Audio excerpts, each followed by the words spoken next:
चलिए, तो आज की क्लास में हम लोग हाइब्रिडाइजेशन के निकालने का शॉर्ट ट्रिक सीखेंगे। हाइब्रिडाइजेशन 12वीं के बोर्ड में 1 से 2 नंबर का जरूर आता है और आज की क्लास में हम लोग एक शॉर्ट ट्रिक सीखेंगे, कम समय में कैसे हम लोग हाइब्रिडाइजेशन निकाल सकते हैं। एक बात बता दें, हाइब्रिडाइजेशन किसी मॉलिक्यूल के सेंट्रल एटम का निकाला जाता है।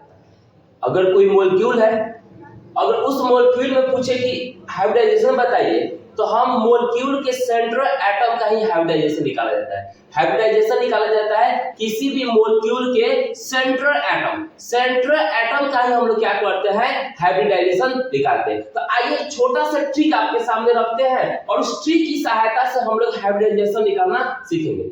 हाइब्रिडाइजेशन फॉर एनी एटम, किसी भी एटम का मतलब, किसी भी एटम का मतलब आपके मन में कि एटम, तो भाई सेंटर आपका मॉलिक्यूल जो होगा उस मॉलिक्यूल के सेंट्रल एटम में तो ना हाइब्रिडाइजेशन निकाला जाता है। इसीलिए यहाँ पर लिखा है कि हाइब्रिडाइजेशन फॉर एनी एटम। अगर किसी भी एटम का आपका हाइब्रिडाइजेशन क्या करना है तो उसके लिए छोटा सा दिमाग रखिएगा, number of atom attached that atom, यानी कहने का मतलब कि जिस एटम का हाइब्रिडाइजेशन निकालना है उस एटम से कितने अन्य एटम जुड़े हुए हैं। जिस एटम का हाइब्रिडाइजेशन निकालना है वो एटम अन्य कितने एटम से जुड़ा है उनको लिख दीजिएगा plus lone pair of that atom. अब आपके मन में होगा कि भाई किस एटम का लोन पेयर निकालेंगे, तो जिस एटम का आप हाइब्रिडाइजेशन निकाल रहे हैं उसी एटम का लोन पेयर भी ज्ञात होना चाहिए। इन दोनों को जोड़ देंगे और जोड़ने के बाद अगर जो नंबर आएगी उस नंबर के अनुसार यहाँ पर हाइब्रिडाइजेशन निकालेंगे। अगर इन दोनों को जोड़ने पर number of atom attached that atom plus lone pair of that atom, इन दोनों को जोड़ने पर अगर नंबर 2 आता है तो उस मॉलिक्यूल के उस सेंट्रल एटम का हाइब्रिडाइजेशन sp हो जाएगा। इन दोनों का जोड़ने पर अगर नंबर आ रहा है 2 तो हाइब्रिडाइजेशन हो जाएगा sp।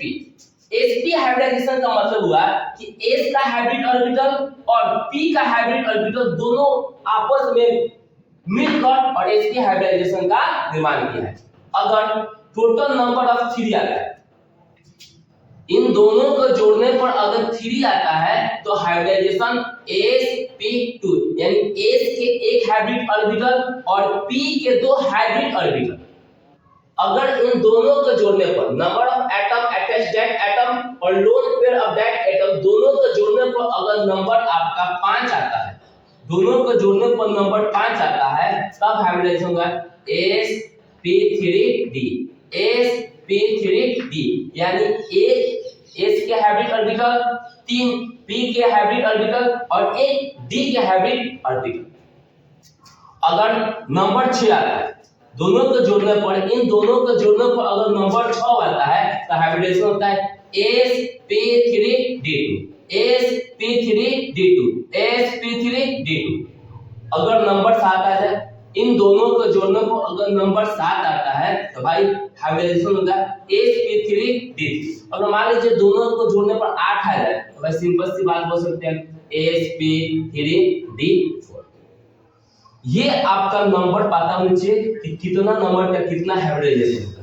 चलिए अब एक एक करके यहाँ पर बहुत सारे एग्जांपल दिए गए हैं, हम उन एग्जांपल को निकालते हैं इन दोनों की सहायता से। चलिए, जब भी हाइब्रिडाइजेशन निकाला जाता है तो सेंट्रल एटम, अब इस मॉलिक्यूल में सेंट्रल एटम कार्बन।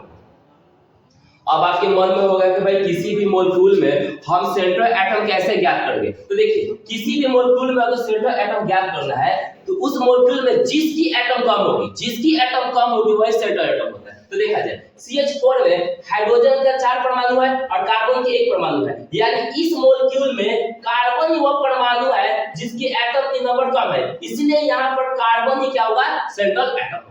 तो जब भी सेंट्रल एटम का मतलब समझ में चलिए, अब इस हमका हाइब्रिडाइजेशन निकालना है, इस मॉलिक्यूल का अगर हाइब्रिडाइजेशन निकालना है तो इस मॉलिक्यूल के सेंट्रल एटम पहले खोल लीजिए, क्योंकि सेंट्रल एटम का ही हाइब्रिडाइजेशन निकालना है। चलिए हम इस मॉलिक्यूल का सेंट्रल एटम क्या बोला जा रहा है, formula number of atom attached that atom. चलिए इस कार्बन से कितने कार्बन, इस कार्बन से कितने एटम जुड़े हैं, तो 4 एटम जुड़े हैं, यहाँ पर 4 plus lone pair of that atom, यानी इस कार्बन का कितना लोन पेयर होगा, तो भाई लोन पेयर कैसे पता चलेगा, ऐसे होगा कार्बन के वैलेंस शेल में 6 इलेक्ट्रॉन, कार्बन के वैलेंस शेल में 4 इलेक्ट्रॉन होता है और चारों के चारों इलेक्ट्रॉन इस हाइड्रोजन के साथ बॉन्ड में भाग दे दिया है, मतलब इस कार्बन के पास कोई लोन पेयर नहीं है, बराबर 0। संख्या कितना आ गया भाई 4। चलिए तो भाई संख्या 4 यहाँ पर देखिए 4 है। अगर इन दोनों के जोड़ने पर संख्या 4 आया तो हाइब्रिडाइजेशन हो जाएगा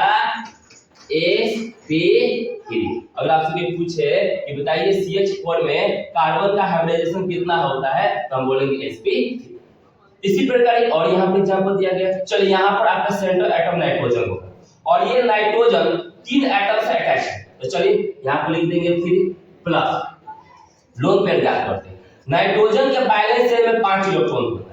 नाइट्रोजन के वैलेंस शेल में देखा जाए तो भाई 5 इलेक्ट्रॉन होता है, जिसमें से क्या किया है 3 इलेक्ट्रॉन को हाइड्रोजन के साथ बॉन्ड में भाग ले लिया है। 3 इलेक्ट्रॉन हटा दीजिए, बचा 2 इलेक्ट्रॉन।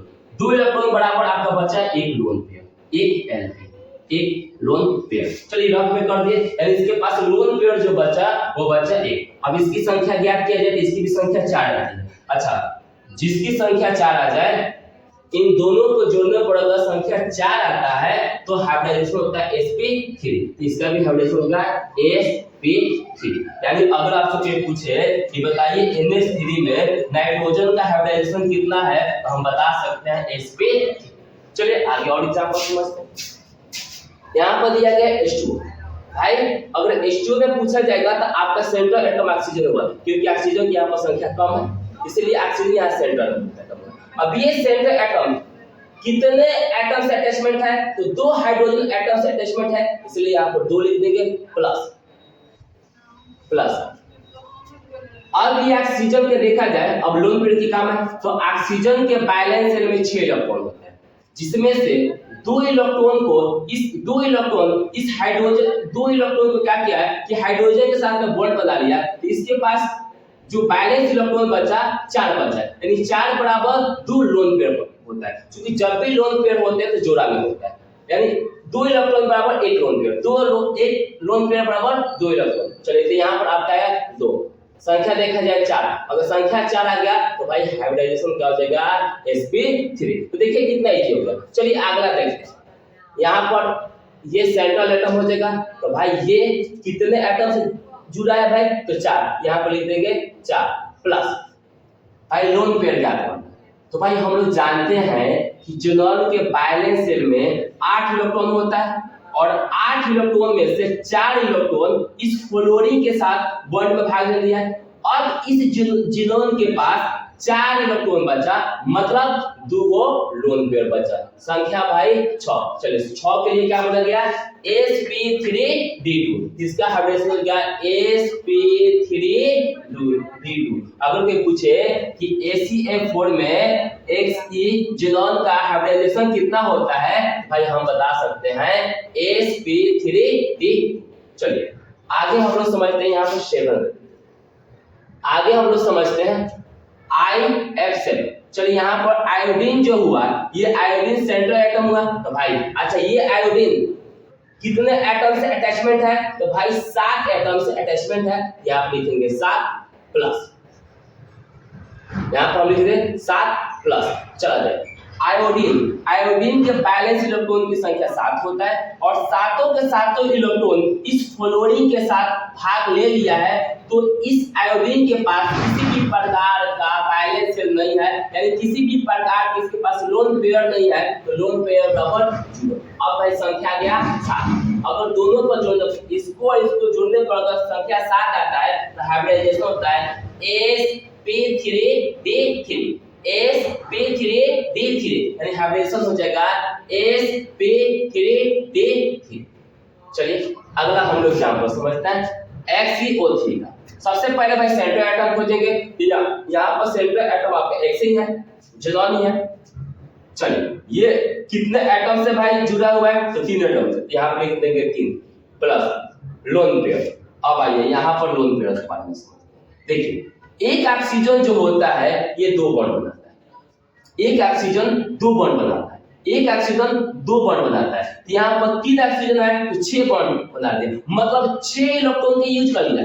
जिनॉन जो है अपना 6 इलेक्ट्रॉन का यूज इस ऑक्सीजन के साथ में बॉन्ड बना लिया, क्योंकि एक ऑक्सीजन 2 इलेक्ट्रॉन की यूज करता है, एक ऑक्सीजन 2 बॉन्ड की यूज करता है। यहाँ पर 3 ऑक्सीजन है, इसी कारण यहाँ पर ऑक्सीजन अपना 6 इलेक्ट्रॉन की यूज कर लिया। चलिए, तो जेनन के बैलेंस शेल में 8 इलेक्ट्रॉन होता है, जिसमें से 6 इलेक्ट्रॉन यूज कर लिया, बचा कितना 2 बराबर 1 लोन पेयर। संख्या है 4। जब किसी का संख्या 4 आ जाएगा तो जो हाइब्रिडाइजेशन होगा वो हाइब्रिडाइजेशन होगा sp3।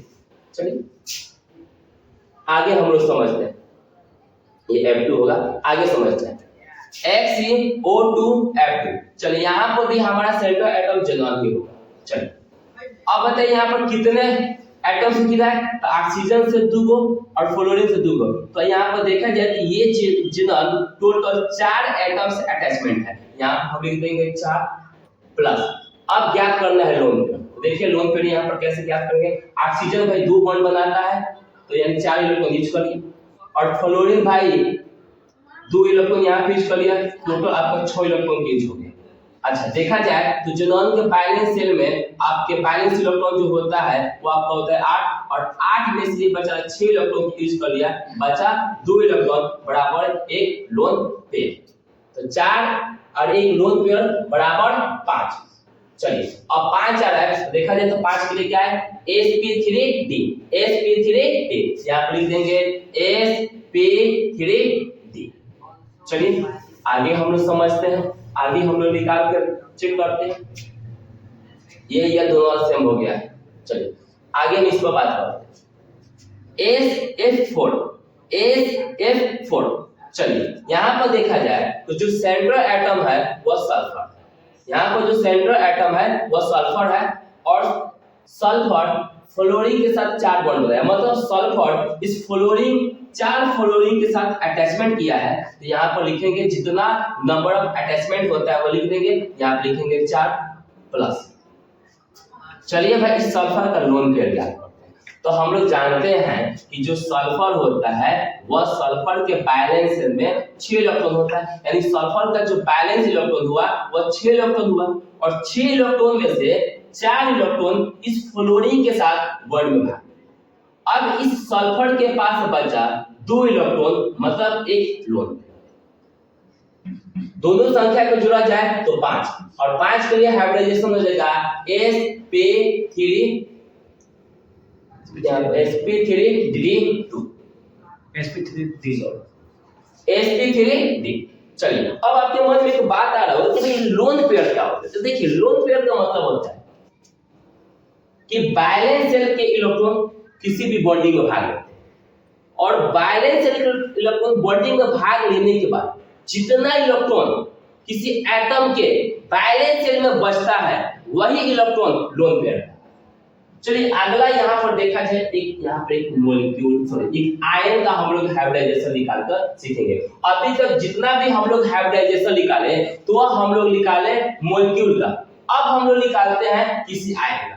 थोड़ा सा यहाँ पर दिमाग, सबसे पहले देखा जाए वही काम करना, सेंट्रल एटम है सल्फर होगा, क्योंकि SO4 में सल्फर के परमाणु, सल्फर 1 पीस है और ऑक्सीजन की परमाणु 4 है, और जिसकी परमाणु कम होता है वही क्या होता है आपका सेंट्रल एटम।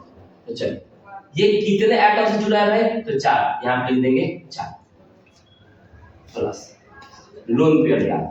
अब भाई यहाँ पर लोन पेयर हम कैसे याद करें, सल्फर के बैलेंस शेल में 6 इलेक्ट्रॉन होता है, भाई हम 6 इलेक्ट्रॉन ले लेते हैं। सल्फर के बैलेंस शेल में 6 इलेक्ट्रॉन होता है। अच्छा -2 का मतलब क्या, -2 का मतलब हुआ कि 2 इलेक्ट्रॉन आए, क्योंकि अगर किसी के ऊपर माइनस चार्ज लगा है इसका मतलब 2 इलेक्ट्रॉन उस पर आया है। तो सल्फर की बात हो रहा है, तो सल्फर के बैलेंस शेल में 6 इलेक्ट्रॉन है और 2 इलेक्ट्रॉन आए। तो भाई बताइए कि अगर कोई भी इलेक्ट्रॉन का त्याग हो चाहे ग्रहण, वो बैलेंस शेल में होता है। तो पहले से इस सल्फर के बैलेंस शेल में 6 इलेक्ट्रॉन थे और 2 इलेक्ट्रॉन आ गए, तो प्लस 2 कर देंगे। अब इस सल्फर के बैलेंस शेल में 8 इलेक्ट्रॉन। चलिए एक बार फिर समझिए भाई, -2 का मतलब तो 2 इलेक्ट्रॉन ग्रहण किया, 2 इलेक्ट्रॉन ग्रहण किया, तो सल्फर के पहले बैलेंस शेल में 6 इलेक्ट्रॉन था, लेकिन 2 इलेक्ट्रॉन आया, तो सल्फर अपने बैलेंस शेल में 2 इलेक्ट्रॉन को लेगा, तो उसके बैलेंस शेल में टोटल हो गया 8 इलेक्ट्रॉन। चलिए अब बात करते हैं भाई, हम लोग जानते हैं कि जो ऑक्सीजन होता है, एक ऑक्सीजन 2 बॉन्ड बनाता है, तो यहाँ पर 4 ऑक्सीजन है तो आपका 8 बन मतलब 8 इलेक्ट्रॉन यूज कर लिया। तो भाई सल्फर के वैलेंस शेल में 8 इलेक्ट्रॉन है और आठों का 8 इलेक्ट्रॉन यूज कर लिया, तो भाई इस सल्फर के पास किसी भी प्रकार का लोन पेयर नहीं बचा, अर्थात सल्फर के पास लोन पेयर हुआ 0। अब भाई संख्या देखा जाए तो संख्या अगर हम काउंटिंग करते हैं तो 4, अगर भाई 4 आता है तो sp3, यहाँ पर हाइब्रिडाइजेशन हो जाएगा sp3। चलिए एक और यहाँ पर देखते हैं, समझिए। सबसे पहले सेंट्रल एटम देखा जाए तो भाई यहाँ पर सेंट्रल एटम हमारा नाइट्रोजन है। चलिए कितने एटम से भाई जुड़ा हुआ, कितना नाइट्रोजन से कितना एटम अटैचमेंट है, इस नाइट्रोजन से 4 एटम। फिर क्या है, देखिए हाइड्रोजन 4 लग रहा है, यहाँ पर हाइड्रोजन भी 4 एटम है, तो नाइट्रोजन 4 हाइड्रोजन एटम से अटैचमेंट है। यहाँ पर लिख देंगे number of attachment atom plus lone pair ज्ञात करते हैं। चलिए लोन पेयर ज्ञात करते हैं। नाइट्रोजन के वैलेंस शेल में 5 इलेक्ट्रॉन, नाइट्रोजन के वैलेंस शेल में 5 इलेक्ट्रॉन।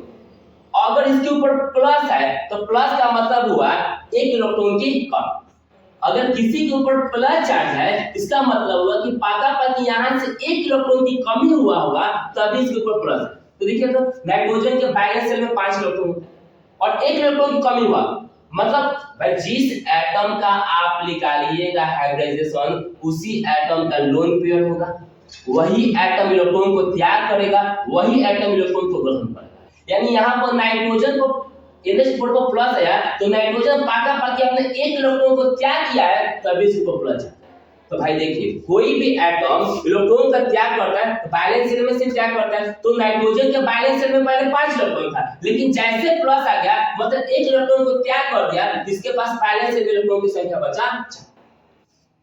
अब नाइट्रोजन अपना चारों इलेक्ट्रॉन को इस हाइड्रोजन के साथ में भाग लगाते हैं, मतलब हाइड्रोजन के साथ में बॉन्डिंग बना लिया, तो इस नाइट्रोजन के पास किसी भी प्रकार का लोन पेयर नहीं बचा, इसके पास लोन पेयर हुआ 0। इसका भी जो संख्या आ रहा है वो संख्या 4 आ रहा है, इसका हाइब्रिडेशन हो जाएगा sp3। यानी ये तरीका अगर आप याद रखिए वाला भाई फॉर एनी एटम अगर ज्ञात करना है हाइब्रिडेशन तो आप ये फॉर्मूला जोड़िए, तो number of atom attach that atom plus lone pair, और ये दो आपको याद रहता है तो आप किसी भी मॉलिक्यूल के सेंट्रल एटम का हम हाइब्रिडाइजेशन दिखा सकते हैं।